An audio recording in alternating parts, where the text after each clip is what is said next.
Hi, I'm Ciara Amas, and the two pieces that I'm going to be doing are Eleanor from Henry VI Part 2 and Hailey from Other Hands by Laura Wade.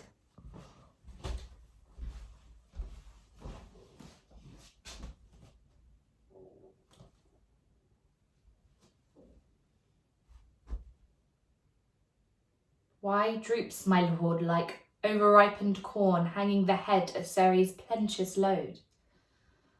Why doth the great Duke Humphrey knit his brows as frowning at the wonders of the world? Why are thine eyes fixed to the sullen earth, gazing on that which seems to dim thy sight? What seest thou there? King Henry's diadem, enchased with all the honours of the world? If so, gaze on and grovel on thy face until thy head be circled with the same. Put forth thy hand. Reach at the glorious gold. What? Is it too short?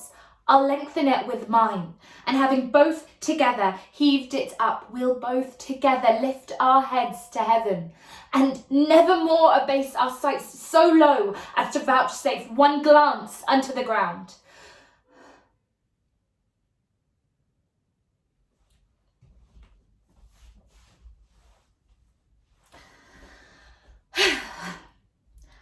Last week, for the first time, I noticed the noise he makes when he kisses me.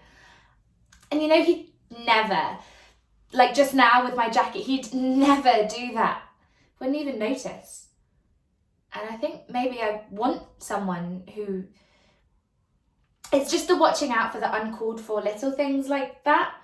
But I can't just say, can I, that I'd love him more if he carried my bag. I mean, what does that sound like? I mean, even to me, it sounds, no, once you've asked, it's not. I feel like I'm changing, but not actually. There's nothing actual or circumstantial things, I think, changing. The way I think. Like the other day, I'm on the train to Slough or Maidenhead and I bought a newspaper and I read this article about tiger prawns. Did you know this? Tiger prawn farming. It's this really big problem. Apparently it destroys the land, the mangroves in Vietnam and Thailand and places like that. They cut all the mangroves down so they can farm these shrimp. Then, because of the chemicals they feed them, because of that level of acid going into the soil, it kills it, the earth. After a few years, it's completely spent, it's worthless. So, when the shrimp farming fails, when all the shrimp die, which apparently happens quite a lot, they can't go back to farming anything else. But no one tells them this. So all this land gets used up because demand's got so big and everyone wants these poor farmers to grow tiger prawns instead of rice or whatever. So the economy in these countries is going to shit because we all like tiger prawns so much.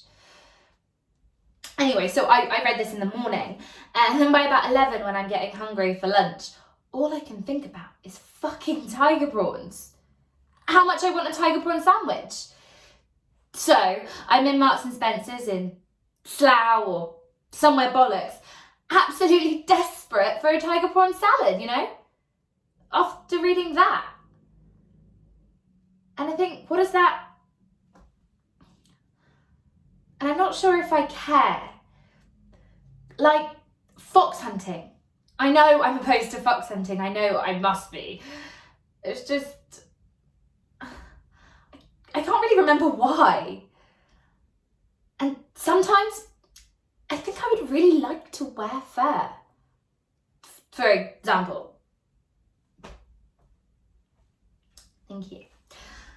And so the piece, the thing that has affected me was a moment in Scenes with Girls by Miriam Baptiste that was on at the Royal Court upstairs earlier this year. And the bit that really, I thought it was incredible, the whole thing. But the bit that, like, to me, affected me the most, I think, was there was this moment where they were just sitting and they weren't doing anything and they were both on their laptops, the two girls. And there was this, like, just this look shared between them. and they weren't talking, and they carried on talking later on. But I felt like you understood so much about their friendship just from the way they were interacting without speaking, and the way they were next to each other. Because they were kind of like next to each other, but one had her like legs over the top of the other one, like the way they were sitting, and they were just really relaxed and comfortable.